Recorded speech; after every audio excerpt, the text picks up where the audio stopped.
Paul Daniel Marriott. I'm an associate professor of landscape architecture.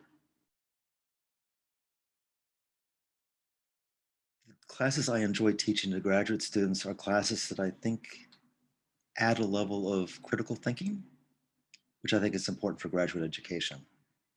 So 276, Human Dimensions, and 365, Contemporary Trends are courses which have a graduate component, and I feel are an excellent opportunity for graduate students to explore philosophical ideas, make intellectual observations, and expand their sense of knowledge, both in terms of specific learning and the thought process to acquire new knowledge as well. Graduate education is an opportunity in life to start pursuing your own particular interests in design within our field. And you have to approach that with an open mind and an inquiring mind to look around all the corners and consider all the possible options beyond just what might have intrigued you with an idea or concept at the start. But I think critical inquiry it's the key to success in graduate school. Regarding what direction I see the practice going, I see us certainly moving toward resiliency, climate change, and I think that's very appropriate. My concern right now is that the profession is overly focusing on just the science and ecology of this and not looking at the larger issues of cultural values and social structure. So, what's the role of heritage within climate change? Uh, Rising sea level, not only threatens business and the basic function of society, but also threatens the historic resources of coastal communities, communities that were designed based on a relationship with the waterfront. So, what I would very much like to see as we're looking at resiliency and issues of climate change is looking not just beyond the impact that it's causing right now to the planet and how we respond with basic things, but also looking at the impacts it has on the larger resources that explain society and our culture and our history. Because if we lose all that, we're going to lose a lot. And I think, like so many things, there's a knee-jerk reaction. You know, here's a here's a crisis moment. We have to solve it quickly. Um, and I understand that urgency, but I also recognize too that it is very easy, if you think broadly at the start, to incorporate additional voices within this conversation. So, how do you address these issues in terms of built features, um, architecture, landscape architecture, city planning that define communities historically and have great value? Um, you know, we just can't wipe them away and say this doesn't function anymore right now. We'll be probably making major infrastructure investments in terms of basic requirements for resiliency. Um, but how can those things be more thoughtfully considered in terms of including our larger arc of history and development and design? The legacy of our profession is under threat right now, if you want to look at it very broadly.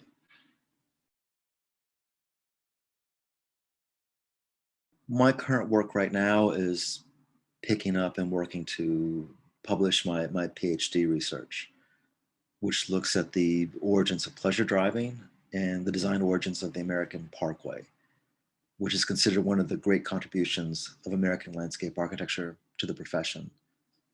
Parkways, of course, being roads that are designed in concert with the ecology of a site, the landscape, and are developed principally for pleasure driving, getting out and engaging with the landscape. Historians have always said that the Parkway is the great American contribution to landscape architecture. But beyond that, nobody's researched where the idea actually comes from.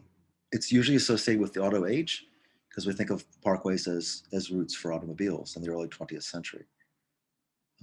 But I started asking that question in my research. Well, says who, says why, when? My goal with this research is not only to understand the historic past, but to look at an application today in terms of contemporary design. We as a profession were heavily involved in the design of public roads up until the 1950s. Most state highway departments had landscape architecture divisions, and we were a given in terms of highway design, not to come in and decorate it with horrible plantings, but to actually be part of the conversation in terms of alignment, the larger ecology of the site, and making meaningful decisions on our public transportation system in the United States. That all evaporated uh, by the middle of during the Interstate Highway Act, basically. Um, and you can see which states today still have landscape architecture departments and which don't. And I believe strongly that we need to regain our authority in terms of public transportation design and roads. I believe strongly in public transportation. I understand climate change, but we are a continental nation, and not all of a country this large can be served effectively by mass transit. So it does mean there are places where we're going to continue to rely on roads for this foreseeable future. And there's no reason why the design of those facilities should be beautiful, dignified, environmentally responsible, as well as functional. And we've basically ceded all of authority to the civil engineers at this point. And we've lost an important role in terms of a resource that many Americans deal with on a daily basis. And if you look at Interstate 99 outside of State College and the really horrible design of that and the bad slicing through the landscape and the ecological problems it caused by bad blasting and construction, you can recognize immediately why, if we were involved, the road would be more beautiful and it would have the environmental problems that were created as well. So for students starting graduate education, view this as an opportunity. Don't view it as another degree. You should walk away with your graduate degree feeling intellectually transformed. And you should walk away with a real passion for the topic that you've been studying and investigating. Use this as a chance to explore, seek new ideas, and push the boundaries of knowledge in our profession. It's a wonderful chance you're given.